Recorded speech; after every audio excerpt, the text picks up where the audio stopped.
நிமிஷம் ஆண்டோட சமூகத்தை நோக்கி பார்த்து நம் ஜெபத்தோடு கூட தேங்க்யூலா ஸ்தோத்திரம் ஆண்டவரே.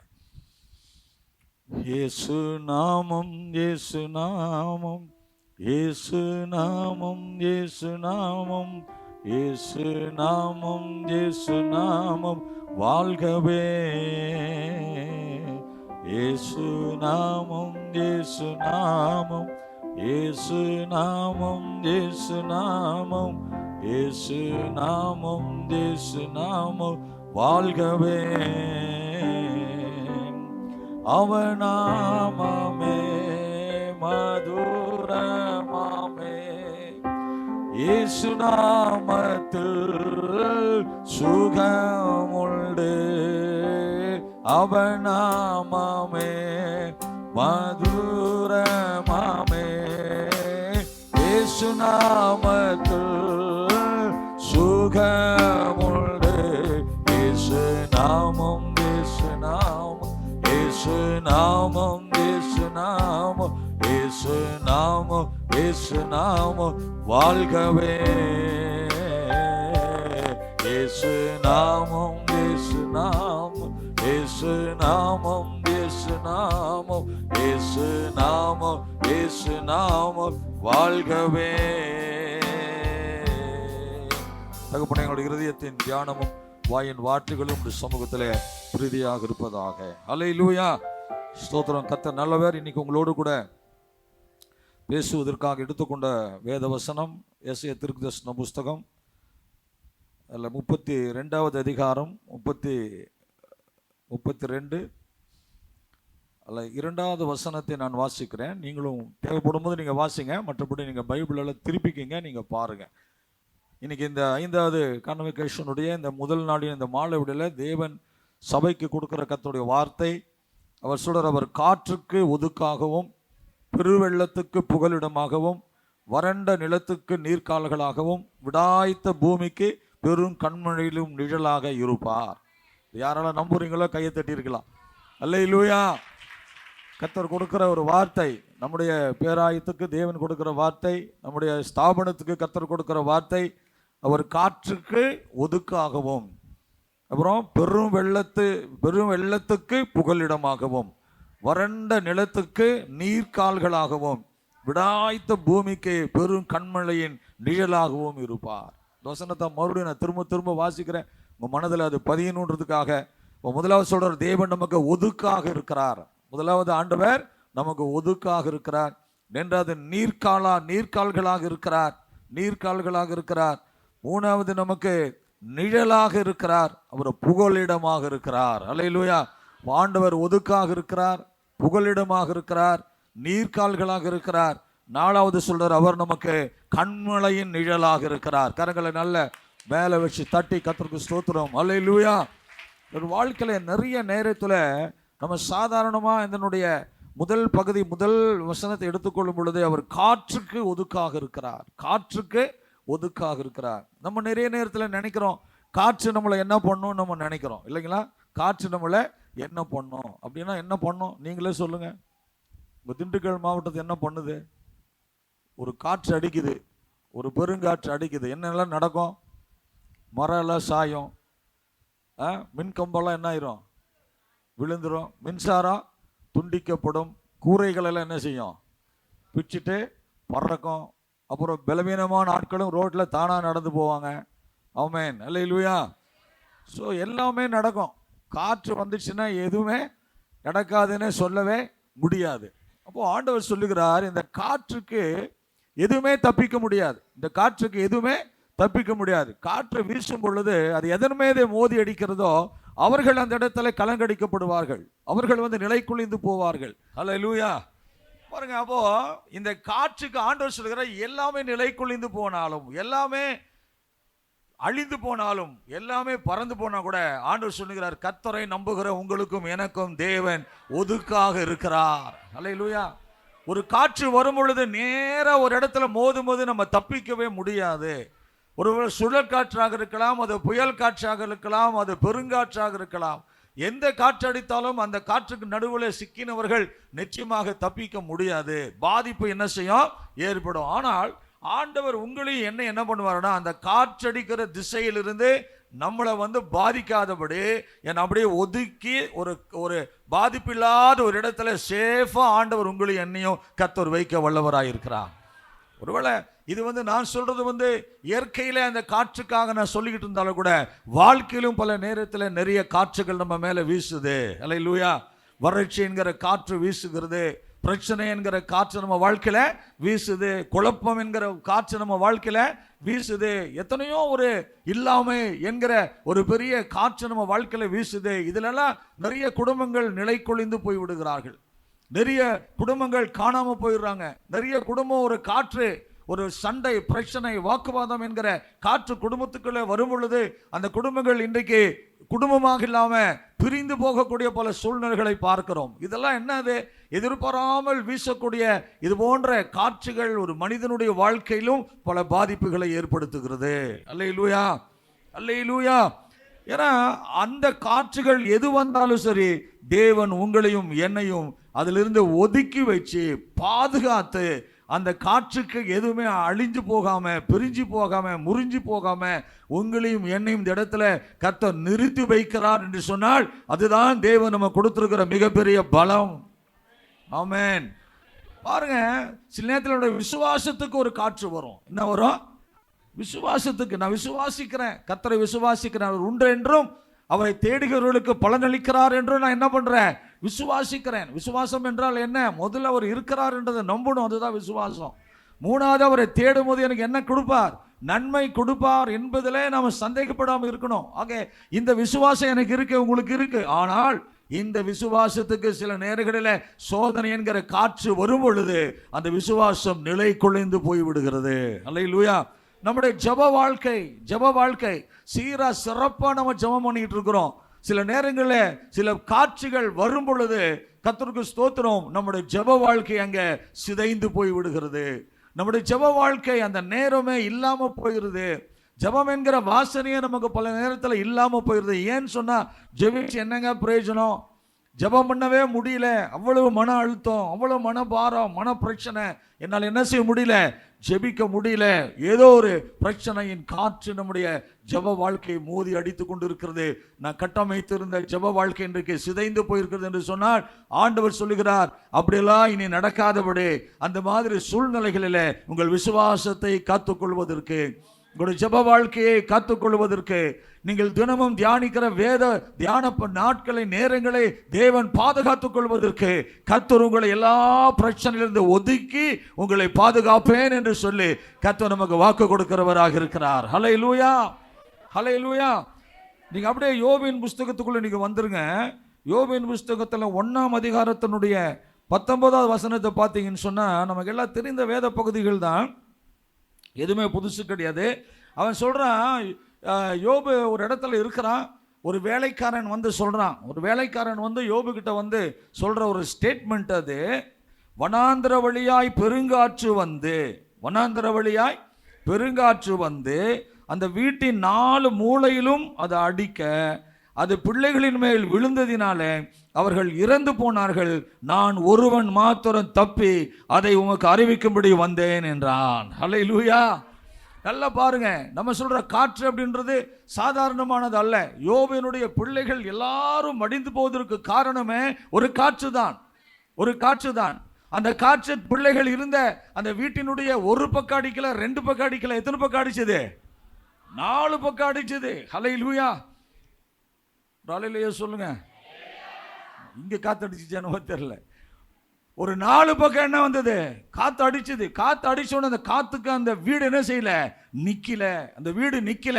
அந்த வீடு எல்லா பக்கமும் உடைந்து சிதைந்து நொறுங்கி விழும் பொழுது உள்ளே இருக்கக்கூடிய அந்த யோபினுடைய பிள்ளைகள் எல்லாமே மடிந்து போனார்கள். நல்ல கவனிங்க, வேலைக்காரன் மாத்திரம் தப்பிச்சுட்டு செய்தி சொல்லுகிறான். அல்லேலூயா. நான் இன்னைக்கு சொல்றேன், கர்த்தருக்கு ஸ்தோத்திரம், இது போன்ற உங்க வாழ்க்கைக்கு விரோதமாக எழும்பி வருகிற காற்றுக்கு முன்னாடி எல்லாருமே சிதைந்து போனாலும் அந்த வேலைக்காரனை தப்புவித்த தேவன் உங்களையும் அதிலிருந்து தப்புவித்து ஒதுக்கி மறைத்து பாதுகாக்க என் தேவன் வல்லவராயிருக்கிறான். ஒரு வாழ்க்கையில் என்ன பிரச்சனை, என்ன போராட்டம், இதிலிருந்து நான் பாதுகாக்கப்படணும், இதிலிருந்து நான் தப்புவிக்கப்படணும், இதிலிருந்து நான் காப்பாற்றப்பட வேண்டும் என்று நீங்கள் ஒருவேளை இன்னைக்கு நீங்க சிந்தித்து வந்திருந்தீர்கள் என்று சொன்னால், ஆண்டவர் உங்களுக்கு இயேசு கிறிஸ்துவினுடைய நாமம் உங்களை ஒதுக்கி உங்களை பாதுகாத்து எந்த சேதமும் இல்லாமல் நடத்துவதற்கு கர்த்தர் வல்லவராக நல்லவராக இருக்கிறார். ஹல்லேலூயா, ஹல்லேலூயா. கர்த்தருடைய பரிசுத்தமான நாமத்திற்கு மகிமை உண்டாவதாக. அப்போஸ்தலர் 27:18 வாசிக்கிறோம், மத்தேயு 8:24 வாசிக்கிறோம். அங்கே ஒரு பெருங்காற்று போட்டு மேல வந்து மோதுது. சீசர்கள் பயணிக்கிறார்கள். அந்த சீசர்களுடைய பயணித்துக் கொண்டு போகும்போது அங்க இயேசுவும் அந்த போட்ல என்ன செய்யறாரு? இருக்கிறார். போட் இருக்கிறார். இப்போ இயேசு இருக்கிற போட்டை என்ன ஆகுதுன்னா, காற்று பலமாய் அடிக்கிறதுனால அந்த போட் என்ன ஆகுதுன்னா அங்க நிலை கொழிந்து போகிறது. எவ்வளோ முயற்சி பண்றாங்க, எவ்வளோ போராடுறாங்க, ஒண்ணுமே செய்ய முடியல. இன்னும் அவங்களுக்கு ஒரு நம்பிக்கை இழந்துட்டாங்க. அவங்களுடைய அந்த முயற்சிகள் எல்லாம் அற்று போய் விட்டது. இப்போ என்ன செய்யலாம்? இன்னும் நம்ம இப்படியே இருந்தானாக்கா கட்டாயமாக என்னுடைய கப்பல் அல்லது என்னுடைய போட் என்ன ஆயிரும்? மூழ்கிறோம், நம்ம எல்லாரும் செத்துருவோம் அப்படின்றான். அவ்வளவு பயத்தை ஏற்படுத்தக்கூடிய ஒரு திடீர் வந்த ஒரு பெருங்காற்று இன்னைக்கு நம்முடைய குடும்பத்தையே சாய்க்கும்படியான ஒரு சாத்தானால் ஏவப்பட்ட ஒரு காற்று ஒருவேளை நம்ம வாழ்க்கையில வந்திருக்கலாம். அல்லேலூயா. ஆக தேவன், நீங்க விசுவாசமாக இருங்கள். உங்களையும் உங்களுடைய குடும்பத்தையும் உங்களுடைய பொருளாதாரத்தையும் எந்த சத்துருவினாலும் சாய்க்க முடியாது. ஏன்னா அந்த போட்ல எப்படி இயேசு அங்க இருந்தாரோ அதே போல உங்கள் வாழ்க்கையிலும் இயேசு இருக்கிறார். உங்கள் குடும்பத்தில் இயேசு இருக்கிறார்.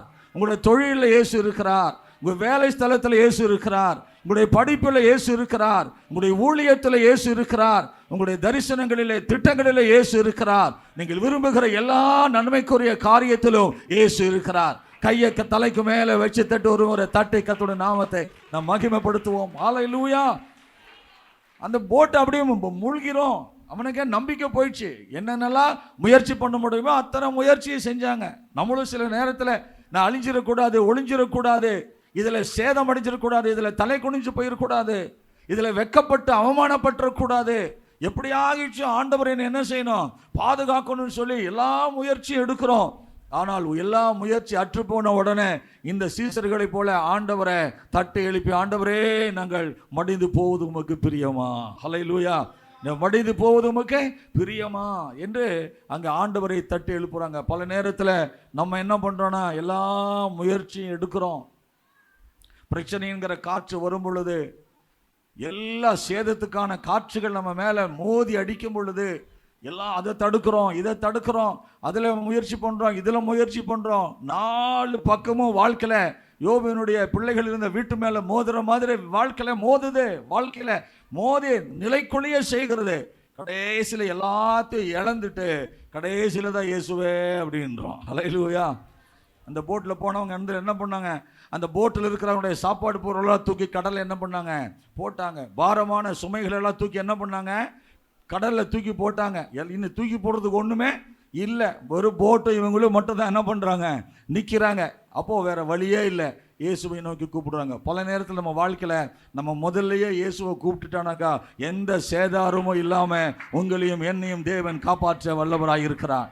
பவுல் சொல்கிறாரு, இந்த கப்பலில் பிரச்சனை இருக்குது, இதில் நிச்சயமாக இதில் ஒரு சேதம் ஏற்படும். ஆனால் ஆண்டவர் சொன்னார், ஒரு தூதனின் இடத்துல வந்து சொன்னான், கப்பலுக்கு சேதம் வருமே தவிர யாருக்கு என்ன ஏற்படாது, உயிர் சேதம் வராது. ஹல்லேலூயா. கப்பலுக்கு சேதம் வரும், கப்பல் நொறுங்கும். ஆனால் தேவன் உங்களுக்கும் எனக்கும் ஒரு நல்ல ஒரு பாதுகாப்பை கர்த்தர் தருவார். நாம் கரை சேருவதற்கு கர்த்தர் உதவி செய்வார். காரணம், எங்கே இயேசு இருக்கிறாரோ உன்னை கரை சேர்ப்பார். எங்கே இயேசு இருக்கிறாரோ உன்னை காப்பாற்றுவார். எங்கே இயேசு இருக்கிறாரோ உன்னை வழி நடத்துவார். எங்கே இயேசு இருக்கிறாரோ உன்னை முன்னேற்றத்தின் பாதையில் நடத்துவார். எங்கே இயேசு இருக்கிறாரோ உன் வாழ்க்கையினுடைய பிரச்சனைகளிலே உனக்கு நல்ல ஒரு தீர்வை கர்த்தர் தருவார். ஒருவேளை உங்கள் சரீரங்களில் இருக்கக்கூடிய வியாதிகள், பலவீனங்களை கூட கர்த்தர் மாற்ற வல்லவராக இருக்கிறார். உங்கள் வாழ்க்கையில கொஞ்சம் கொஞ்சமாக உங்களுடைய பலவீனங்கள் உங்களுடைய சந்தோஷத்தை கெடுக்கலாம், சமாதானத்தை கெடுக்கலாம். ஆனால் தேவன் இயேசு உங்களுடைய வாழ்க்கையில் இருப்பார் என்று சொன்னால் அந்த ஆண்டவர் உங்களுடைய நோய்களை எல்லாம் குணமாக்கி உங்கள் பிராணனை அழிவுக்கு விலக்கி பாதுகாத்து ரட்சித்து திரும்பவும் உங்களுக்கு வாழ கழுகு கோப்பான வாழ வயதை உங்களுக்கு தருவதற்கு இயேசு வல்லவராக இருக்கிறார். எத்தனை பேருக்கு இந்த வல்லமை வேணும்? நல்ல கைகளை தட்டி கர்த்தருக்கு மகிமை செலுத்துங்க. எத்தனை பேருக்கு தேவனுடைய பாதுகாப்பு வேணும்? எத்தனை பேருக்கு தேவனுடைய இரக்கம் வேணும்? எத்தனை பேருக்கு ஆண்டவதிலிருந்து ஒரு ஒதுக்காக தேவன் உங்களை வைக்க வேண்டும்? கர்த்தருக்கு ஸ்தோத்திரம். கர்த்தர் நிச்சயமாக அதை செய்ய வல்லமை உள்ள தேவனாக இருக்கிறார். ஹல்லேலூயா, ஹல்லேலூயா. யாருமே எதுக்குமே நம்மளால தப்பிக்கவே முடியாது. ஆனால் ஆண்டவர் அந்த இடத்துல உங்களுக்கும் எனக்கும் கர்த்தர் நல்ல ஒரு ஒதுக்காக இருந்து உங்களை பாதுகாப்பதில் எந்த ஒரு சந்தேகமும் இல்லை. மறுபடியும் அந்த 32ஆம் அதிகாரத்துக்கு நம்ம தேசியம் 32 எடுத்துட்டு அடுத்த ஒரு குறிப்பை நம்ம வாசிக்கும் போது அங்கே சொல்றார், அவர் காற்றுக்கு ஒதுக்காகவும், இரண்டாவது பெருவெள்ளத்துக்கு எப்படி இருக்கிறாரா? புகலிடமாக இருக்கிறார். பெருவெள்ளத்துக்கு புகலிடமாக இருக்கிறார். கர்த்தருக்கு ஸ்தோத்திரம். பெரும் வெள்ளம் வரும்போது நிச்சயமா அதே இந்த காற்றினுடைய பாதிப்பு எப்படி இருக்குதோ அதே போலதான் அந்த பெரு வெள்ளத்துக்கு என்ன உண்டாகும்? பாதிப்பு உண்டாகும். இன்னைக்கு நீங்க பார்த்தீங்கன்னா எங்கெல்லாம் மழை அடித்தாலும், எங்கெல்லாம் வெள்ள பெருக்கு ஏற்பட்டாலும் வீடுகளெல்லாம் அடிச்சிட்டு போகுது. அங்கே ஆடு மாடு எல்லாம் என்ன ஆகுது? அடிச்சிட்டு போகுது. எல்லாத்துக்கு மேலே நீங்கள் பார்த்தீங்கன்னா இப்போ ரொம்ப ஃபேஷனாக அந்த மலைக்கு ஒரு பிரச்சனை என்னன்னா, எல்லா காரை பார்த்து என்ன செய்யுது? நூற்றுக்கணக்கான கார்கள் என்ன பண்ணுது? அந்த மலைக்கு கார் மேலே ரொம்ப விருப்பம் வந்திருக்குன்னு நினைக்கிறேன். ஆமென், அல்லேலூயா. எல்லாரும் கார் வாங்கணும்னு ஆசைப்படுற மாதிரி இந்த மலையை என்ன செய்யுதுன்னா காரை வாங்குது. நம்மள 1-2 கார் வாங்கினா இது நிறைய காரை வாங்கிட்டு போகுது. இப்போ வெள்ளம் வரும்போது அதுக்கு முன்னாடி நிற்கிறதுக்கு ஒரு நாளும் முடியாது. சத்ரு வெள்ளம் போல என்ன செய்கிறான்? வரான். சத்ரு வெள்ளம் போல வரான். யாரை வாரி கொண்டு போகலாம், யாரை கிறிஸ்துவின் அன்பை விட்டு பிரிக்கலாம், யாரை ஜெப வாழ்க்கையில பரிசுத்தத்திலிருந்து என்ன செய்யலாம்? நிலைக்குள்ளேயே செய்யலாம், யாரை சபையிலிருந்து என்ன பண்ணலாம்? தடுக்கலாம், யார் ஊழியத்தில் சோர்வுகளை உண்டு பண்ணலாம் என்று பல விதங்களிலே இந்த சத்ரு வெள்ளம் போல நம்ம மேலே ஒரு பெருக்கமான வெள்ளம் நம்மளை தாண்டி போகக்கூடிய ஒரு வெள்ளம் வருகிறது. ஆனால் அதன் நடுவில் இயேசு உங்களுக்காக எனக்காக ஒரு கொடியை கர்த்தர் ஏற்றுவார். அவரே என்னுடைய புகலிடமாக இருக்கிறார். சொல்லுங்க மகளே, அவரே என்னுடைய புகலிடமாக இருக்கிறார். நல்ல சத்தத்தை உயர்த்தி சொல்லுங்க, அவரே என்னுடைய புகலிடமாக இருக்கிறார். இல்லையா? கர்த்தருடைய நாமம் பலத்த துருகம், நீதிமான் அதற்குள்ள ஓடி என்ன செய்வான்? ஆமா, வெள்ளம் வரலாம், வெள்ளம் போல சத்துரு வரலாம், வெள்ளம் போல பிரச்சனை வரலாம், வெள்ளம் போல எது வேணாலும் வரலாம். ஆனால் நான் எங்க இருக்கிறேன்னு சொன்னா இயேசுவின் நாமத்துக்குள்ள நான் இருக்கிறேன். அந்த இயேசுவின் நாமத்துக்குள்ள நீங்களும் நானும் இருந்தோம்னு சொன்னீங்கன்னா நிச்சயமா எந்த வெள்ளமும் எங்களை சேதப்படுத்தாது. எகிப்து தேசத்துல அங்க இருக்கிற எல்லா எகிப்தியர்களுக்கு பலவிதமான கொள்ளை நோய்கள் அவர்களை பாதித்தது, வாதைகள் அவர்களை பாதித்தது. ஆனால் அதே எகிப்தில் இருந்த இஸ்ரவேலர்களை ஒன்றுமே செய்யல. அல்லேலூயா.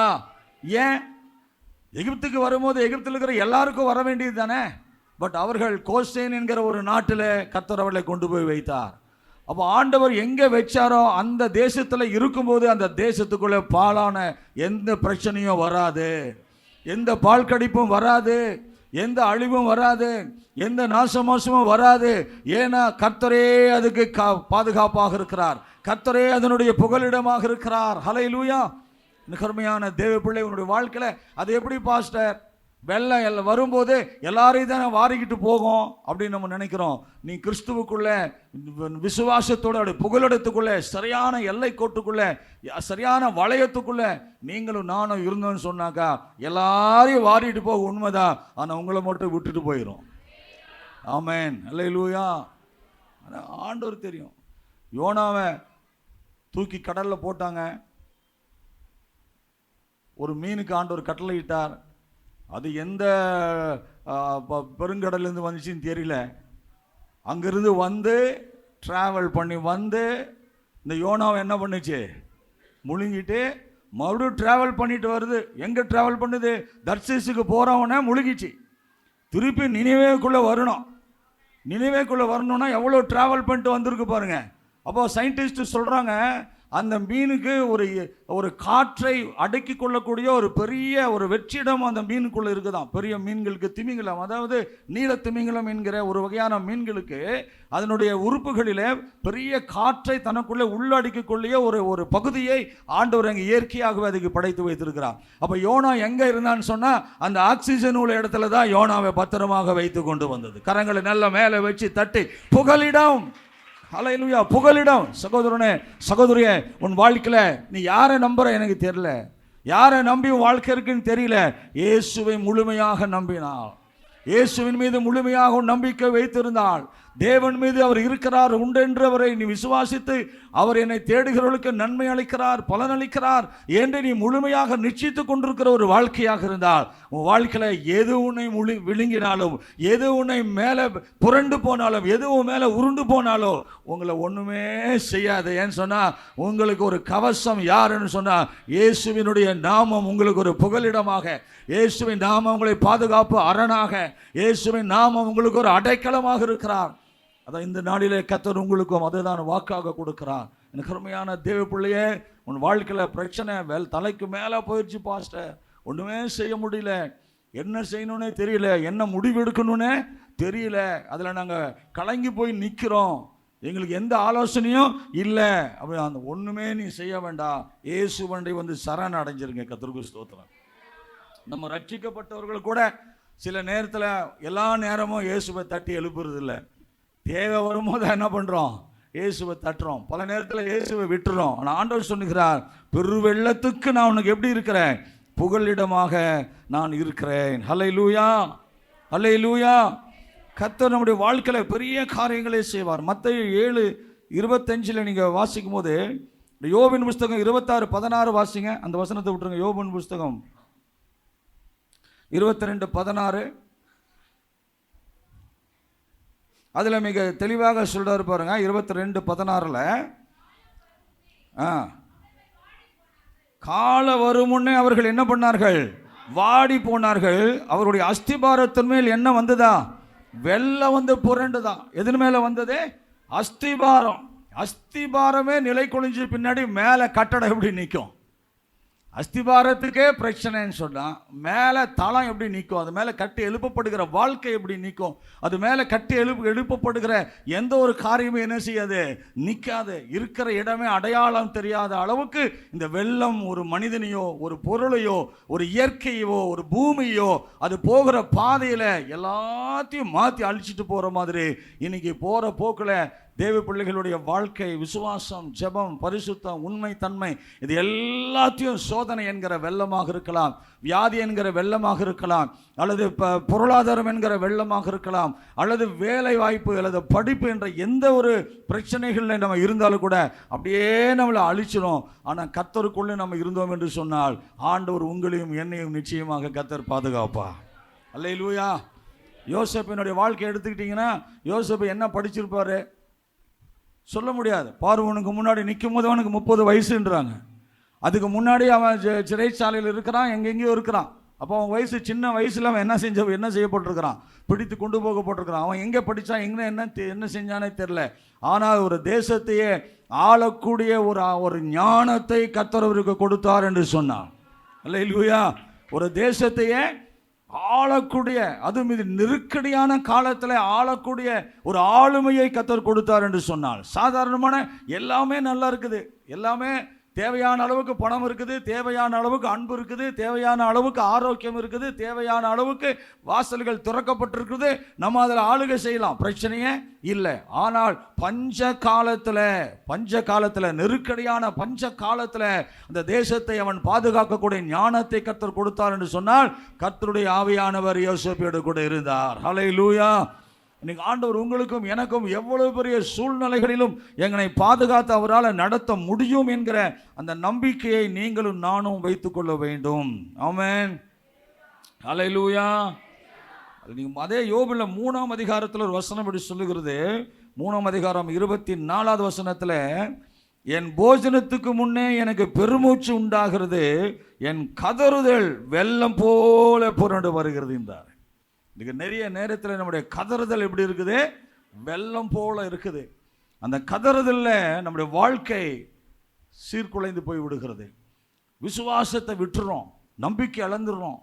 திரும்ப திரும்ப என்ன பிரச்சனை வந்தாலும் இந்த பாதிப்புகள் தான் தொடர்ந்து நம்ம வாழ்க்கையில் ஏற்பட்டுக்கிட்டே இருக்கும். ஒரு கதறல் நம்முடைய வாழ்க்கையில் வரும். மான்கள் நீரோடுகளை வாஞ்சித்து கதறுவதை போல அப்படின்னு சங்கீதக்காரன் சொல்றான். காரணம் என்ன? இந்த சங்கீத தாவீது தேவ ஜனங்களோடு கர்த்தரை ஆராதிக்கிற, தேவனுக்கு பலி செலுத்துகிற அந்த ஒரு வாய்ப்பு அவனுக்கு என்ன செய்யல? கிடைக்கல. பலி செலுத்தினானா? இல்லையா? செலுத்தி இருக்கலாம். ஏன்னா தேவனுக்கு என்ன பலி? ஆடு மாடு இது போன்ற மிருகங்களை பலி செலுத்தக்கூடிய காலம். அவன் இருந்தது எங்க? ஆடுகளை மேய்த்து கொண்டு வனாந்தரத்தில் இருந்தான். பலியெல்லாம் நிறைய இருந்தது, பலி செலுத்தி இருப்பான். ஆனா எங்க பலி செலுத்தல? தேவ ஜனங்களோடு சேர்ந்து கர்த்தருடைய ஆலயத்தில் போய் என்ன செய்ய முடியல? பலி செலுத்த முடியல. ஏன்னா சிறுமலைகளிலே, எர்மோன் மலைகளிலே, குகைகளிலே, குன்றுகளிலே, பாறை இடுக்குகளிலே, மறைவிடங்களிலே வாழ்ந்து கொண்டிருந்தான் உயிருக்கு பயந்து. அப்படிப்பட்ட ஒரு பாதுகாப்பற்ற இருந்த அந்த தாவீது, ஒரு கதறல் அவனுக்கு இருக்குது. மான்கள் நீரோடைகளை வாஞ்சித்து கதறுவதை போல என் ஆத்துமா ஜீவனுள்ள தேவன் மேல் வாஞ்சையாக இருக்கிறது. அல்லேலூயா. நீங்க பல நேரங்களில் அப்படிப்பட்ட ஒரு கதறுதல் நம்முடைய வாழ்க்கை குறித்து இருக்கலாம். நீங்கள் அதற்காக கதற வேண்டாம், இயேசுவுக்காக கதறுங்கள், இயேசுவுக்காக கதறுங்கள். ஆண்டவரே, உங்களுக்காக நான் ஏதாவது செய்ய வேண்டுமே என்கிற அந்த ஒரு கதறுதல் உங்களுடைய இருதயத்தில் இருக்க வேண்டும். அல்லேலூயா. உங்களுடைய ஆத்துமாக்களிலே ஒரு ஆத்துமாவினுடைய பாரத்தை உங்க வாழ்க்கையில கர்த்தர் கொடுக்கணும்.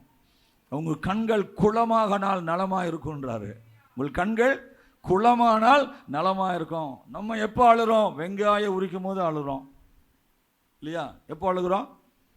வெங்காயம் உரிக்கும் போது அழுகிறோம். புகை வரும்போது என்ன செய்கிறோம்? ஆமாம், அடுப்பு எரிக்கும் போது, கேஸ் அடுப்பு இல்லை, விறகு அடுப்பு எரிக்கும் போது புகை வரும்போது என்ன பண்ணுறோம்? ஆயிரும். கண்களில் ஏதாவது தூசி போட்டால் என்ன பண்ணுறோம்? ஆளுறோம். இல்லைனாக்கா எனக்கு ஏதாவது கிடைக்கலன்னா என்ன செய்கிறோம்?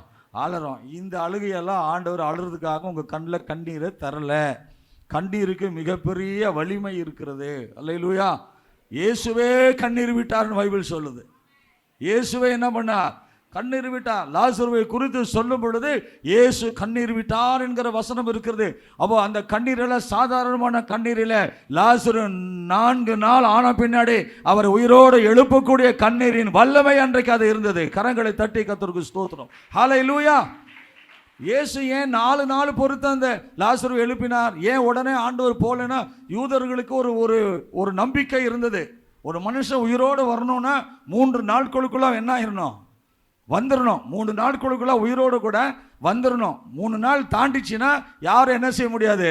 உயிரோட வர முடியாது. அது ஒரு பெரிய நம்பிக்கை வச்சிருந்தது. அப்போ ஆண்டவர் அதனால தான் 3 நாள் காத்திருந்து 4ஆம் நாள் போய் அந்த நம்பிக்கையெல்லாம் உடைச்சு இயேசுவால எத்தனை நாட்களானாலும் ஒரு மனிதனை எழுப்ப முடியும் என்பதை கர்த்தர் அங்கே நிரூபித்து காண்பித்தார். ஹல்லேலூயா. அதுக்கு அவருடைய கண்ணீர் அங்கே பலன் தந்ததை கர்த்தருக்கு ஸ்தோத்திரம். இன்னைக்கு தேசத்துக்காக கதறி அழணும், ஆத்துமாக்களுக்காக கதறி அழணும், அழிந்து போகிற ஜனங்களுக்காக கதறி அழணும். நம்முடைய சபையில் எத்தனையோ ஜனங்கள் இன்னும் ஆசீர்வாதத்தை பெற்றுக்கொள்ளாமல் இருக்கிறார்களே, அவர்களுக்காக கதறி அழணும். அவங்களுக்காக கண்ணீர் சிந்தனை. உங்கள் கண்ணீர்கள் எல்லாம் தேவனுடைய பரலோக ராஜ்யத்தில் கணக்கில் வைத்திருக்கிறது என்று கர்த்தர் சொல்லுகிறார். ஹல்லேலூயா. அப்போ உங்களுடைய கண்களிலே கண்ணீர் எதுக்கு வரணும்னு சொன்னா, ரட்சிப்புக்காக வரணும், தேவ ராஜ்யம் கட்டப்படுவதற்காக வரணும், தேவ ஜனங்களுக்காக வரணும், சிறுமைப்பட்டவர்களுக்காக வரணும், பிசாசின் பிடிகளிலே அகப்பட்டிருக்கிற மக்களுக்காக கதறணும். இந்த கதறுதலை தேவன் உங்கள் வாழ்க்கையில நீங்கள் அப்படி செய்யும் பொழுதுதான் கர்த்தருக்கேற்ற கதறுதலாக இருக்கும். வாழ்க்கையில் இருக்கிற கதர்களுக்கெல்லாம் நீங்கள் கவலைப்பட தேவையில்லை. கர்த்தர் உங்களை நிச்சயமாக புகலிடமாக இருந்து உங்களை கர்த்தர் பாதுகாப்பார். வெள்ளம் போன்ற பிரச்சனை வரும் பொழுது, போராட்டம் வரும் பொழுது, அந்த இடத்துல நம்முடைய கதறுதல் யார் கேட்பாங்க? யார் என்னுடைய கதறுதலை யார் கவனிப்பார்? யார் என்னுடைய கதறுதலை கணக்கில் வைத்திருப்பார் என்று கேள்வியோடு நீங்கள் வந்திருக்கலாம். அருமையான சகோதரனே, சகோதரியை, கர்த்தருக்குள் பிரியமான தேவ பிள்ளைகளே, நீங்கள் யார் யார் யாருன்னு கேள்வி கேட்காதீங்க. யாரும் இல்லை, இயேசு வாழ்க்கையில் உன்னுடைய கதறுதலை கேட்கிறார். அவர் நம்முடைய பெருமூச்சை கேட்கிற தேவன். அவருடைய ஒரு அன்னாளுடைய சத்தமில்லாத ஒரு முறுமுறுப்பான ஜபத்தை கேட்டு பலன் தந்த தேவன். துக்கத்தை மாற்றின ஆண்டவர். எகிப்து தேசத்தில் இஸ்ரவேல் ஜனங்களுடைய பெருமூச்சை கேட்டு தேவன் அவர்களுக்கு விடுதலை கொடுத்த ஆண்டவர்.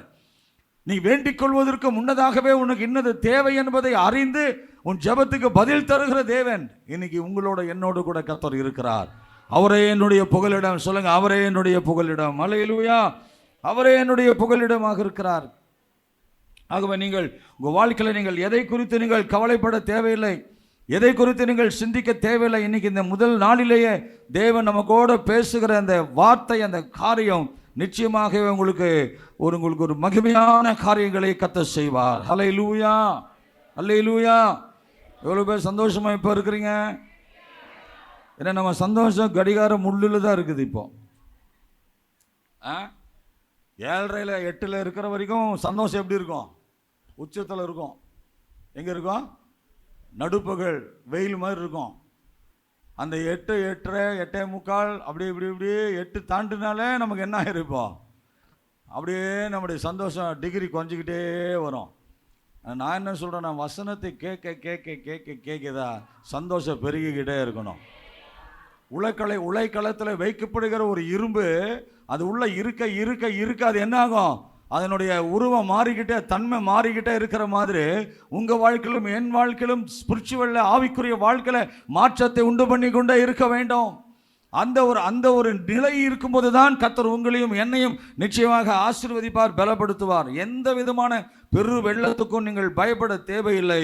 அந்த பெரு வெள்ளத்தின் நடுவில் ஆண்டவர் உங்களுக்கு ஒரு புகலிடமாக கர்த்தர் இருக்கிறார். சங்கீதக்காரன் சொல்லுகிறான் 90வது சங்கீதத்தில் 5வது வசனம், அவர்களை வெள்ளம் போல வாரி கொண்டு போகிறீர் நித்திரைக்கு ஒத்திருக்கிறார்கள். காலையிலே முளைக்கிற புல்லுக்கு என்ன செய்கிறாங்க? ஒப்பை. சில நேரங்களில் சத்துரு மட்டுமே வெள்ளம் போல கொண்டு போகிறதில்ல, பிரச்சனை மட்டுமே நம்மளை வெள்ளம் போல கொண்டு போகிறதில்ல, கர்த்தர் கூட சில நேரத்தில் வெள்ளம் போல் என்ன செஞ்சிருவார்? ஆமாம், வாரி கொண்டு போயிடுவார். நீங்களும் நானும் ஆண்டவருக்கு அழைத்த அழைப்புக்கு உண்மையாக இல்லை, அழைத்த அழைப்புக்கு பாத்திரவான்களாக இல்லை, அழைத்த அழைப்புக்கு கனவீனப்படுத்திட்டோம், உதாசீனப்படுத்திட்டோம், ஜாக்கிரதையாக இல்லை, நிர்விசாரமாக இருக்கிறோம் அப்படின்னீங்கன்னா அந்த ரட்சிப்புக்கும் அந்த அழைப்புக்கும் நம்ம நிர்விசாரமாக இருந்தானா ஆண்டவரும் சில நேரத்தில் என்ன பண்ணுவாருன்னா வெள்ளம் வாரி கொண்டு போவதை போல் என்ன பண்ணிடுவார்? வாரி கொண்டு போய் விடுவார். சோதம் குமோராவில் ஜனங்கள் நிர்விசாரமாக பாவம் பெருகின ஒரு ஜனமாக இருந்தார்கள். அங்கே தேவனுடைய கோபாக்கனை போனது. அங்கே நீங்கள் பார்த்தீங்கன்னா ஜனங்கள் எல்லாம் வாரிட்டு போயிடுச்சு. கர்த்தருக்கு ஸ்தோத்திரம் இல்லையா? நோவாவினுடைய காலத்தில் தேவனுடைய வெள்ளம் வந்தது. அந்த வெள்ளம் வந்தோடனே அங்கே இருக்கிற ஜனங்களெல்லாம் என்ன ஆச்சு? வாரி கொண்டு போயிடுச்சு, ஒருத்தர் கூட இல்லை. ஆனால் இந்த வெள்ளம் வரும்போது உங்களுக்கு ஆண்டவர் புகலிடம் என்று சொன்னால், தேவன் உங்களுக்கு புகலிடமாக இருந்தால் எவ்வளோ பெரிய வெள்ளம் உங்கள் வாழ்க்கையில் வந்தாலும் சரி, அது உங்கள் உயரத்துக்கு வரலாம். சொல்லுங்கள், என் உயரத்துக்கு வரலாம். தூங்கிட்டீங்களா? என் உயரத்துக்கு வரலாம், என் வீட்டுக்கு உயரத்துக்கு வரலாம், என் வீட்டில் இருக்கிற முன்னாடி வளர்த்துட்டு இருக்கிற மர உயரத்துக்கு வரலாம், இல்லை எங்கள் வீட்டுக்கு முன்னாடி தூரத்தில் இருக்கிற மலை உயரத்துக்கு வரலாம். சொல்கிறீங்களா இல்லையா? ஆமாம். இன்னொருத்தோட சொல்கிறீங்களா? நீங்களா சொல்லியிருங்க போங்களா. வீட்டிலேருந்து ஆரம்பிங்க. ஸ்கூலில் சொல்ல மாதிரியே பதில் சொல்கிறீங்க. மூணு பதில். ஸ்கூலில் பதில் சொல்லுனாக்கா அப்படியே சிக் அப்படின்னு சொல்லி முடிக்கிற மாதிரி நீங்கள் இங்கேயும் அப்படியே சொல்கிறீங்க. எளிமையான கேள்விக்கு எளிமையான பதிலே சொல்ல முடியலையே. பெரும் வெள்ளத்துக்கு எப்படி நீங்கள் புகலிடத்துக்குள்ளே வருவீங்க? கர்த்தருக்கு ஸ்தோத்திரம். அல்லேலூயா. சொல்லுங்கள். இன்னொரு விஷயம், 9 மணி ஆக்கணுமா 8:30 மணி ஆக்கணுமான்றது உங்கள் கையில் தான் இருக்குது. ஆமாம், வீட்டுக்கு மேலே தண்ணி போகலாம், இல்லை எனக்கு மேலே தண்ணி போகலாம், வீட்டு உயரத்துக்கு தண்ணி போகலாம், வீட்டு முன்னாடி நான் வளர்த்துருக்கிற மர உயரத்துக்கு தண்ணி போகலாம், நான் தூரத்தில் எங்கள் வீட்டுக்கு முன்னாடி இருக்கிற மலை உயரத்துக்கு தண்ணி போகலாம். ஆனால் இயேசு என்னை பாதுகாப்பார். இயேசு என்னை பாதுகாப்பார். ஏன்னா அவர் என்னுடைய புகலிடம். ஹல்லேலூயா. நோவாவினுடைய காலத்தில் அதுதான் நமக்கு ஆண்டவர் கற்றுக் கொடுக்கிறார். ஆண்டவர் வெள்ளத்தை அனுப்பினார். எல்லா பூமிக்குரிய ஊற்று கண்கள் திறந்துச்சு, மதகுகள் திறந்தது, அடி மலை வெளுக்குது. கொஞ்சம் கொஞ்சமாக ஜனங்கள் மூழ்கடிக்கப்படுகிறார்கள். எவ்வளோ உயரத்துக்கு போக முடியுமோ அவ்வளோ உயரத்துக்கு போகிறான். அரசாங்க அனௌன்ஸ்மெண்ட் பண்ணுற பாருங்க, வெள்ளம் மழை அடித்த உடனே தாழ்விடத்தில் இருக்கிறவர்கள் எல்லாம் உயரான இடத்துக்கு என்னங்க போயிருங்கன்றான், வீட்டை காலி பண்ணிருங்க, முகாமுக்கு வந்துருங்கன்றான். ஏன்னு சொன்னால் இல்லாட்டி உனக்கு என்ன ஆயிரும்? சடுதியாக உனக்கு ஏதாவது ஒரு பிரச்சனை வந்துடும்ன்றான். அன்றைக்கி அதே போல் யாரெல்லாம் அறிவிக்கோள் கொடுத்தாங்களோ தெரியல, எல்லாரும் கர்த்தருக்கு ஸ்தோத்திரம் எவ்வளோ உயரத்துக்கு போக முடியுமோ போயிட்டே இருந்தாங்க. ஆனால் மழை விடலை, தொடர்ந்து வெள்ளம் அவர்களுக்கு பின்னாடி போய்கிட்டே இருந்தது. கர்த்தருக்கு ஸ்தோத்திரம். எவ்வளோ உயரத்தில் நீங்கள் இருந்தாலும் அவ்வளோ உயரத்துக்கும் அந்த மழை வந்து எல்லாரையும் சாகடிச்சுது. நான் யோசித்தேன் அந்த வசனத்தை வாசிக்கும் போது, கழுகை பற்றி ஆண்டவர் சொன்னார். கழுகு எங்கே கூடு கட்டும்னா உயரமான இடத்துல என்ன செய்யும்? கூடு கட்டும்.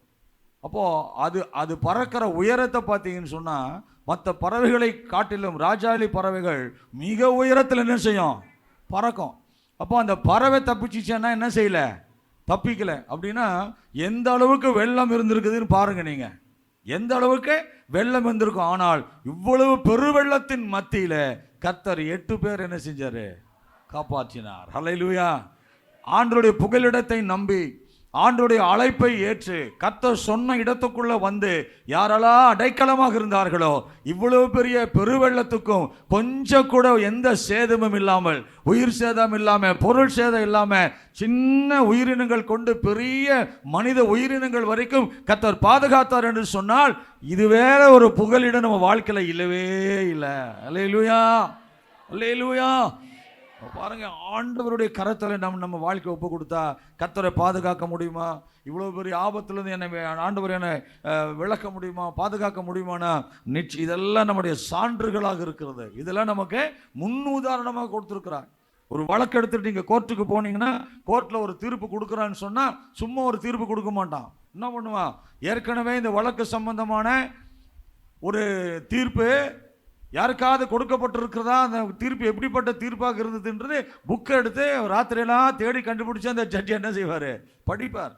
படித்து முடிச்சுட்டு யாருக்காவது அந்த தீர்ப்புக்கு அதுக்கு ஏற்ற மாதிரி ஒரு கொடுத்துருந்தானா, அந்த பிரச்சனைக்கு தீர்ப்பு கொடுத்துருந்தா அதை வந்து முன்னுதாரணம் விட்டு என்ன செய்வார், காமிப்பார். இத்தனாவது ஆண்டில், இத்தனாவது வருஷத்தில் இந்த சட்டத்தின்படி இந்த இடத்துல இந்த வழக்குக்கு இப்படி ஒரு தீர்ப்பு என்ன செய்யப்பட்டிருக்கிறது, கொடுக்கப்பட்டிருக்கிறது. ஆகவே நானும் இந்த பிரச்சனைக்கு இப்படி ஒரு தீர்ப்பை நான் முன்மொழிகிறேன் அப்படின்னு அவர் என்ன செய்வார், சொல்லுவார். அல்லேலூயா.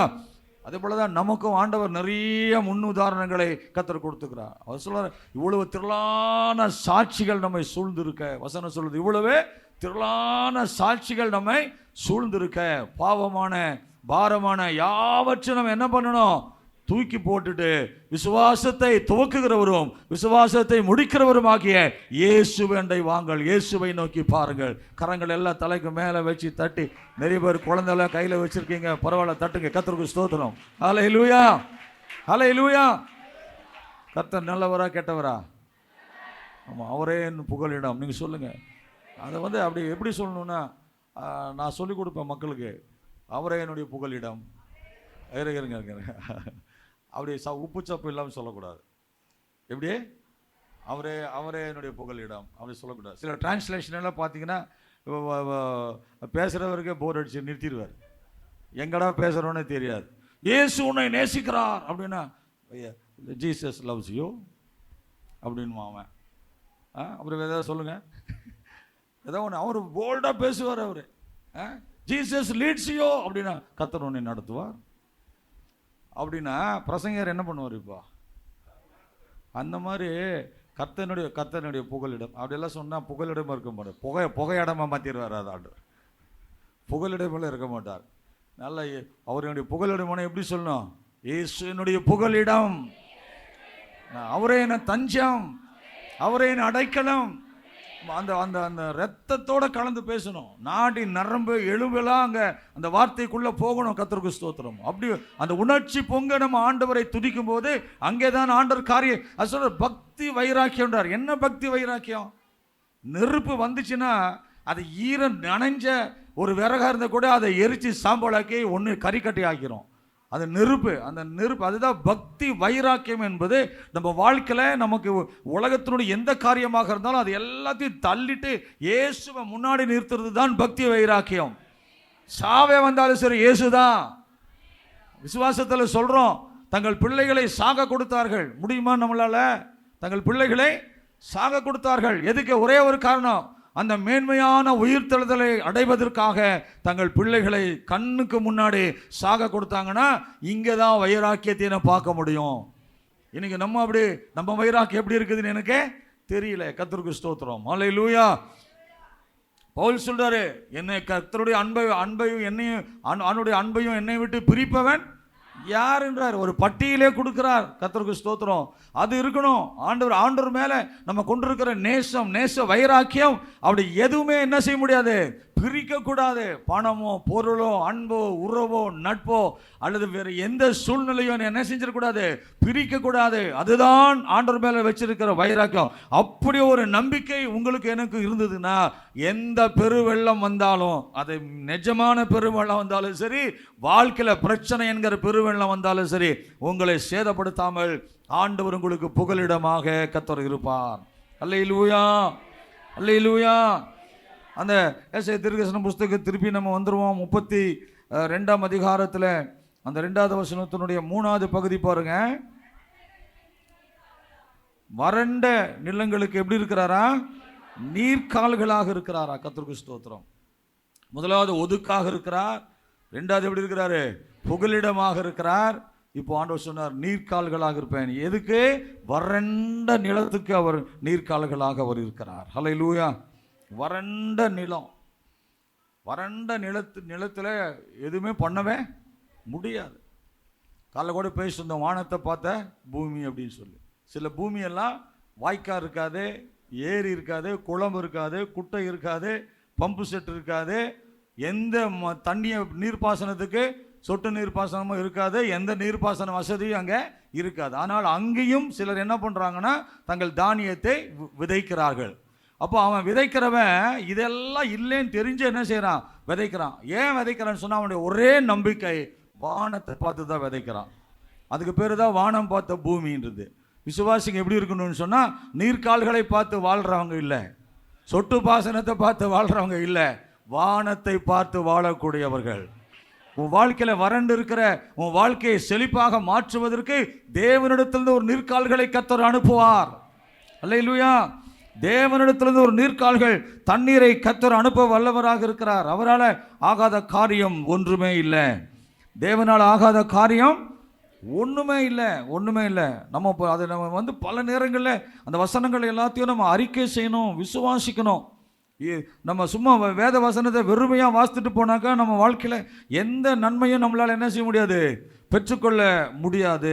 ஒரு ஆமென் சொல்லுவோமா? ஆமென். கர்த்தர் எனக்கு அந்த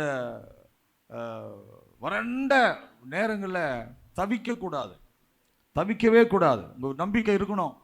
இஸ்ரவேல் ஜனங்களை குறித்து பாருங்க. இஸ்ரவேல் ஜனங்கள் பல லட்சம் பேருக்கு தண்ணீரை கர்த்தர் கொடுத்தார். அல்லேலூயா. அவன் சொல்கிறான், அவன் ஸ்டேட்மெண்ட் சொல்கிறான், அவனே டிசைட் பண்ணிட்டான். சாரிபாத் விதவை மாதிரி இந்த அப்பத்தையும் சுட்டுட்டு நானும் என் பையனை என்ன செய்கிறோம்? சாகரம் டிசைட் பண்ணிட்டான். டிசைட் பண்ண மாதிரி அவன் சொல்கிறான், நாங்கள் இன்னைக்கு கொஞ்சம் நேரத்தில் என்ன செய்ய போகிறோம்? சாக போகிறோம். எதில் சாக போகிறோம்? தண்ணி இல்லாமல் தாகத்தில் என்ன செய்ய போகிறோம்?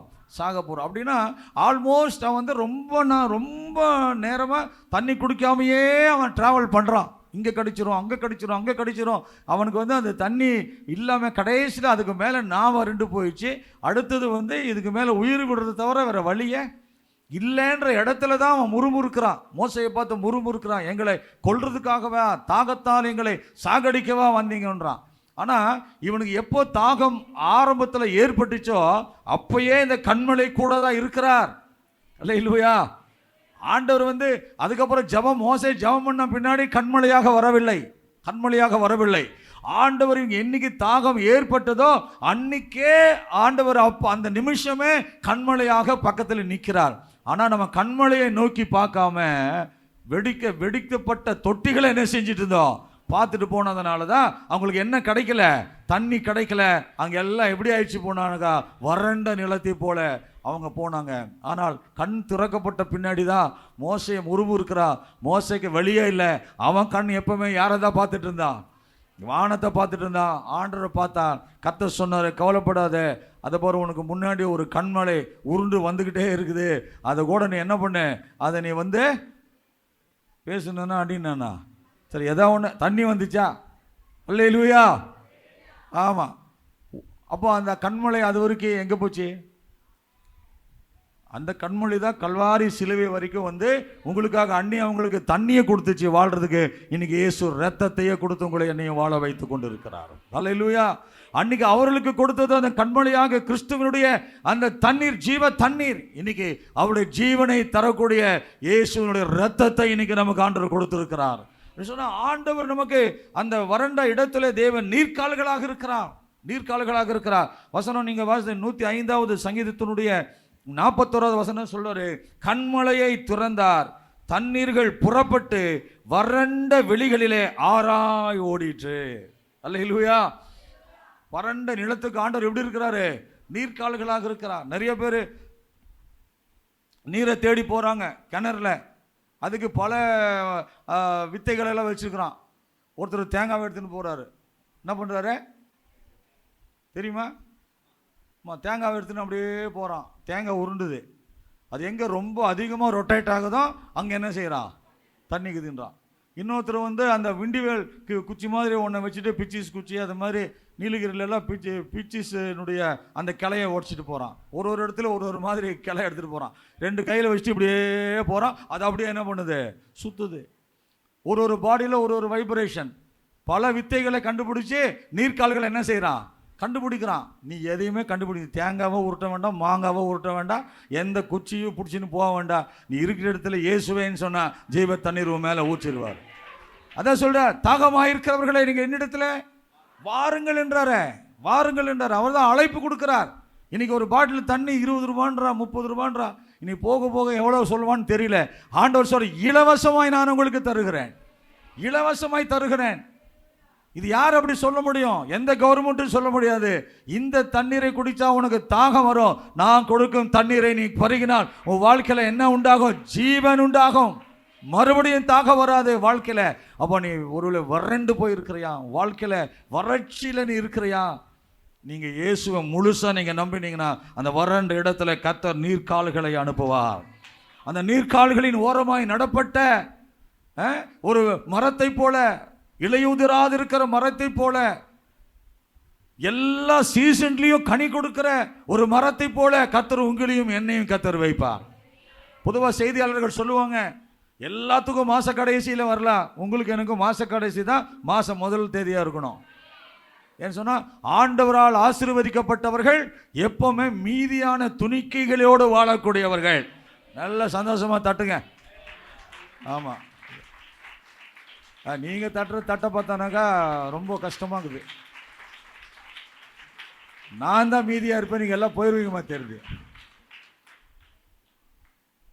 8 பேர் சாப்பிடணும், நம்ம வீட்டில் 4 பேர் தான் இருப்போம். திடீர்னு என்ன பண்ணுறோம், அதுக்கு அளவாக எவ்வளோ அரிசி போடணுமோ, எவ்வளோ காய்கறிகளை வெட்டணுமோ குழம்பு வச்சிடுறோம். திடீர்னு ராத்திரியில் ஒருத்தன் என்ன பண்ணுறான், பைபிள் அப்பத்தை கேட்டு வந்த மாதிரி ஒருத்தன் தட்டுவான். ஐயா இந்த பக்கமாக வந்தாயா, டைம் ஆயிடுச்சு, உங்கள் வீட்டில் நாங்கள் ஜெயக்குமார் வீட்டுக்கு அப்படி தான் வருவோம். ராத்திரி விடிய காலையில் நாங்கள் ஜாம கோடைங்க மாதிரி மோசமாக இருந்தோம். நாங்கள் எந்த பக்கம் போனாலும் இந்த பக்கம் வந்துடுவோம். நாங்கள் அவரும் பாவம் கதவை திறந்து தூக்கம் கேட்டு அந்த நேரத்தில் வடித்து கொட்டின்னு இருப்பாங்க. ஸ்தோத்திரம், கர்த்தர்களை ஆசீர்வதித்து நல்ல இன்னும் ஆண்டவர் தேசத்தில் அவர்களை பழகி பெருக செய்ய கர்த்தர் கிருபை செய்வாராக. திடீர்னு ஒரு சொந்தக்காரன் வந்துட்டான், எவனோ ஒருத்தன் வரான்னு வச்சுங்க, என்ன மாதிரி ஒரு 4 பேர் வராங்க. வந்தால் நீங்கள் என்ன பண்ணுங்கன்னா பயப்படுவீங்க இல்லையா? ஆனால் நீங்கள் விசுவாசத்தோடு அந்த சாப்பாடை பரிமாறி பாருங்கள், மீதி துணிக்கை சட்டியில் இருக்கும். மீதி துணிக்க நாங்கள் நிறைய அதை பார்த்துருக்குறோம், நிறைய பார்த்துருக்குறோம். ஏதாவது செஞ்சு வச்சுருப்போம், திடீர்னு ஒரு இன்டர்வியூக்கு வந்தால் அதுக்கு வந்தால் 2 பேர் வரேன்னு சொல்லிட்டு 10 பேர் வந்துடுவாங்க. இப்போ என்ன பண்ணுறதுன்னு தெரியல, சரி கொஞ்சம் கொஞ்சமாக பகிர்ந்து கொடுக்கலாம் அப்படின்னு சொல்லி முதல்ல ஒரு கரண்டியாக என்ன பண்ணுறது கொடுக்குறது. அப்புறம் பார்த்தா சோறு இருக்கும், சரி இன்னும் கொஞ்சம் போடுங்க அப்படின்னா இன்னும் கொஞ்சம் போட்டால் இன்னும் கொஞ்சம் என்ன இருக்கும், சோறுங்க. கடைசியில் அவங்க போதுன்னுவாங்க. ஆண்டவர் நம்ம போடுற கொஞ்சம் சோறை அவங்க கண்ணுக்கு பெரிய சோறாக காமிச்சிருவார். அவங்க வயிறு என்ன ஆயிடுவார், ரொப்பிடுவார். உலகத்தை சொல்கிறான், ஒரு பருக்கையை வச்சு உலகத்துக்கே சோறு போட்டான்னா நம்ம ஆண்டவர் போட மாட்டாரா? ஒரு பருக்கையில் ஒன்றுமே இல்லாத சட்டி, வெறும் சட்டியிலிருந்து சோறு போடுவதற்கு எங்கள் தேவன் வல்லமை உள்ள போதுமானவராக இருக்கிறார். ஆண்டவர் பாருங்க, நீங்கள் வறண்டு போயிருக்கலாம், எதுவுமே இல்லை, கவலைப்படாதீங்க. இயேசுவை மாத்திரம் வைங்க நீங்கள் முன்னாடி. அவர் நம்முடைய அமுத சுரபியாக இருக்கிறார். அவருக்கு வசனமே சொல்றது, ரோமர்ல இல்லாதவைகளை இருக்கிறவர்களை போல அழைக்கிற தேவன். இல்லாதவைகளை இருக்கிற நீங்க அவர் சொல்றாரு, நம்ம பேசிக்கா நம்ம கற்றுக் கொடுக்குற வசனம் தான் சபையில். பாஸ்டர், நீ எதை விசுவாசிக்கிறாயோ, அது இருதயத்தில் எதை விசுவாசிக்கிறாயோ உன் வாயில என்ன செய்ய, அறிக்கை செய், அறிக்கை செய்ய. அறிக்கை எதை நீ அறிக்கை செய்யறியோ அதை உனக்கு நீதியாக கர்த்தர் எண்ணுவா. நீ இல்லைன்னாக்கா இல்லாமல் போயிடும். அப்போ நீ என்ன பண்ண, இருக்குதுன்னு சொல்லு. நிறைய பேர் பயப்படுறாங்க, ஏன்டா இருக்குதுன்னு சொன்னாங்க 4 பேர் கடன் கேட்டுருவாங்களான்னு சொல்லிட்டு. கேட்டாலும் பரவாயில்ல, அவனுக்கும் இல்லைன்னு சொல்லு. அல்லேலூயா, தரேன்னு சொல்லிட்டே போ.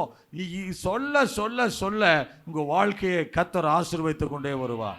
நம்முடைய தேவன் நீர்க்கால்களாக இருக்கிறார். உங்களுடைய வாழ்க்கையை செழிப்பாக்கி, உங்கள் வாழ்க்கையை ஆசீர்வதித்து, உங்கள் வாழ்க்கையை பெருக செய்கிற சர்வ வல்லமை உள்ள தேவன். சர்வ வல்லமையுள்ள தேவன். அவர் வார்த்தை போதும், அவருடைய வார்த்தையே போதும். வசனம் சொல்ல, என் நாமத்தினாலே நீங்கள் எதை கேட்டாலும் அதை நான் உங்களுக்கு செய்வேன் அப்படின்றார். அந்த வசனத்தை இப்படி ஒரு விளக்க உரை சொல்றாங்க. நீங்க என் நாமத்தினாலே நீங்கள் எதை கேட்டாலும் நான் அதை உங்களுக்கு செய்வேன், இல்லை என்றாலும் அதை நான் சிருஷ்டித்து உனக்கு என்ன செய்வேன், தருவேண்டார். ஆண்டவர்கிட்ட போகும்போது இல்லாமல் இருந்தால் கூட அவரால் நமக்கு புதுசாக ஒன்று கண்டுபிடிச்சி ஒரு உருவாக்கி உன்னை படைச்சி கூட நம்ம கையில் நமக்கு ஆண்டவர் தருவதற்கு நம்மளால் முடியும். நீங்கள் உங்கள் வாழ்க்கையில் நீங்கள் எந்தெந்த தேவையோடு வறண்டு போய் வந்திருக்கீங்க, விசுவாசம் உங்களுக்கு இருந்தால் இன்னைக்கு ஆண்டவர் உங்கள் மத்தியில் அற்புதங்களை செய்வார். உங்களுடைய குடும்பங்களில் குழந்தை பாக்கியத்துக்காக கூட நீங்கள் வந்திருக்கலாம். பல வருஷங்கள் குழந்தை இல்லாமல் இருக்கலாம். அந்த குழந்தைக்கான வாய்ப்புகள் இல்லாமல் இருக்கலாம். மருத்துவ சிகிச்சை ஒருவேளை பணம் அளிக்காமல் போயிருக்கலாம். மருத்துவ ஆலோசனை எடுவிடாமல் போயிருக்கலாம். எடுத்துக்கொண்ட மாத்திரைகள் ஒருவேளை வேலை செய்யாமல் போயிருக்கலாம். அதில் எதுவுமே இல்லை என்கிற ஒரு ஸ்டேட்மெண்ட் உங்கள் வாழ்க்கையில் வந்திருக்கலாம். ஆனால் இயேசுவானவர் நினைத்தால் அந்த இடத்திலிருந்து ஒரு ஜீவனை உண்டாக்க அவரால் முடியும். தேவன் நம்முடைய நீர்க்கால்களாக இருக்கிறார். நீர்க்கால்கள் இருக்கிற இடத்துல செத்துப்போன செடி கூட உயிர்ப்பிக்கப்படும். ஹல்லேலூயா. ஒரு தண்ணி ஓடுற ஓட்டத்தில் நீங்கள் பார்த்தீங்கன்னா அங்கே விதைகள் செத்து போயிருக்கும், அது திருப்பி முளைப்பதற்கு வாய்ப்பு இல்லாமல் இருக்கும். ஆனால் தண்ணி ஓடின உடனே அங்கே பல காரியங்கள் புதிதாக முளைப்பதற்கு கர்த்தர் கிருபை செய்வார்.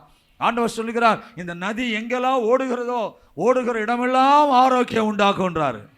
ஆரோக்கியம் உண்டாகும், சுகம் உண்டாக்கும். அந்த நதி எங்கிருந்து வருதுன்னு சொன்னா தேவனிடத்திலிருந்து புறப்பட்டு வருகிறது. தேவனிடத்திலிருந்து புறப்பட்டு வருகிறது. ஆகவே அந்த நதி நிச்சயமாக உங்கள் வாழ்க்கையில் பெரிய காரியங்களை கர்த்தர் செய்வார். ஹல்லேலூயா.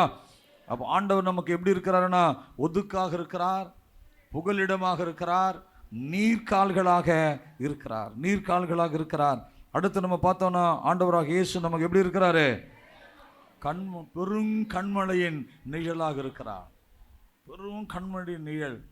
நீங்கள் அப்படியே சாஞ்ச இடத்துல இளைப்பாறலாம். கர்த்தருக்கு ஸ்தோத்திரம். சிலுவையின் நிழலில் அனுதினமும் அடியேன் சாய்ந்து இலை பாரிடுவேன். நாம் சாய்ந்து கொள்வதற்காக தேவன் நமக்காக ஒரு நிழலை பிதாவாகிய தேவன் குமாரனாக இயேசுவின் மூலமாக இந்த பூமியில அவர் ஏற்படுத்தி கொடுத்திருக்கிறார் என்று சொன்னால் வேற யாரோ ரோட்டில் போறவன் வரவனுக்கு இல்லை, நீங்களும் நானும் அதில் இளைப்பாறுவதற்காக தேவன் அந்த ஒரு அற்புதமான நிழலை கர்த்தர் நமக்கு கொடுத்திருக்கிறார். கண்மலை என்றா ஏற்கனவே சொல்லிட்ட, கிறிஸ்து அவருடைய நிழலில, அவருடைய அடைக்கலத்துக்குள்ள, அவருடைய மறைவில வருகிறவர்கள் என்னைக்குமே சந்தோஷமா இருக்க அவரால் முடியும். உன்னதமானவரின் மறைவில் இருக்கிறவன் சர்வ வல்லவருடைய நிழலிலே தங்குவான். ஹல்லேலூயா. தேவன் சொல்றார், உனக்கு வெயிலுக்கு ஒதுங்கும் நிழலாக கர்த்தர் இருக்கிறார். ஹல்லேலூயா. அப்போ இந்த மாதிரி இயேசுவை விட்டுட்டு நம்ம எங்கே போக முடியும்னு பாருங்க. எங்கே போக முடியும்? எங்கேயுமே போக முடியாது. ஆகவே கர்த்தருக்குள் பிரியமானவர்களே, ஆண்டவர் இன்னைக்கு இந்த 5வது மறைமண்டலத்துக்கும் நம்முடைய கிறிஸ்துவ தேவ சபையினுடைய ஸ்தாபனத்துக்கும் தேவன் கொடுக்கிற வார்த்தை, ஆண்டவர் உங்களுக்கு கண்மலையின் நிழலாக அவர் இருக்கிறார். ஹல்லேலூயா. கண்மலையின் நிழலாக அவர் இருக்கிறார். இந்த நம்பிக்கையோட இன்னைக்கு இந்த முதல் நாள் கூட்டத்தில் அந்த ஜெபத்தோடு நம்ம போகும்போது கர்த்தர் நிச்சயமாக நமக்கு பெரிய காரியங்களை கர்த்தர் செய்வார். ஹல்லேலூயா. அவர் ஏசாயா தீர்க்கதரிசன புஸ்தகம் 5:27 சொல்றாரு. 5:27 அவர்களில் விடாய்த்தவனும் இடறுகிறவனும் இல்லை. சொல்லுங்க, அவர்களில் விடாய்த்தவனும் இடறுகிறவனும் இல்லை, தூங்குகிறவனும் உறங்குகிறவனும் இல்லை, அவர்களில் ஒருவனுடைய இடுப்பின் கச்சை அவிழ்வதும் இல்லை, பாதரட்சிகளின் வார் என்ன செய்யறதில்ல, அறுந்து போவதும் இல்லை. ஏன் சொன்னா தேவனே அவர்களுக்கு கண்மலையின் நிழலாக இருக்கிறார். நீங்க விடாய்த்து போக மாட்டீங்க. நேரம் கடந்துருச்சு. சொல்றாரு, விடாய்த்து இருந்தும் சத்துருவை என்ன பண்ணாங்களா? பின்தொடர்ந்தார்கள். நம்ம விடாய்த்து விட்டு சத்துருவை பின்தொடர முடியாம அங்கே விழுந்து கிடக்கிற சந்ததிகள் நீங்களும் நானும் அல்ல. நாம் விடாய்த்து போனாலும் தேவ பலத்தோடு சத்துருவை தொடர்ந்து போய் ஜெயிக்கிற தேவனுடைய பிள்ளைகள். இன்னைக்கு உங்க வாழ்க்கையில் ஆண்டவர் அப்படிதான் அற்புதம் செய்கிறார். நீங்கள் ஒருவேளை சொந்து போனாலும், நீங்கள் ஒருவேளை விடாய்த்து போனாலும், நீங்கள் ஒருவேளை விழுந்து கிடந்தாலும் இயேசு உங்களுக்காக யுத்தம் செய்ய வல்லவராயிருக்கிறார். அவருடைய நிழல் உங்களை பாதுகாக்கும், அவருடைய நிழல் உங்களை உயிர்ப்பிக்கும், அவருடைய நிழல் உங்களை உருவாக்கும், அவருடைய நிழல் உங்களை திரும்பவும் பலப்படுத்துவதற்கு இயேசு போதுமானவராயிருக்கிறார். சொல்லுவார், உன் பலவீனத்துல என் பலன் பூரணமாய் விளங்கும். சோர்ந்து போகிறவனுக்கு சத்துவத்தை கொடுக்கிற தேவன் நம்முடைய தேவன். சோர்ந்து போகிறவனுக்கு சத்துவத்தை கொடுக்கிற தேவன். அவர்கள் நடந்தாலும் ஓடினாலும் இளைப்படைய மாட்டார்கள். ஹல்லேலூயா. எப்படி அது முடியும்? எப்படி சாத்தியமாகும்?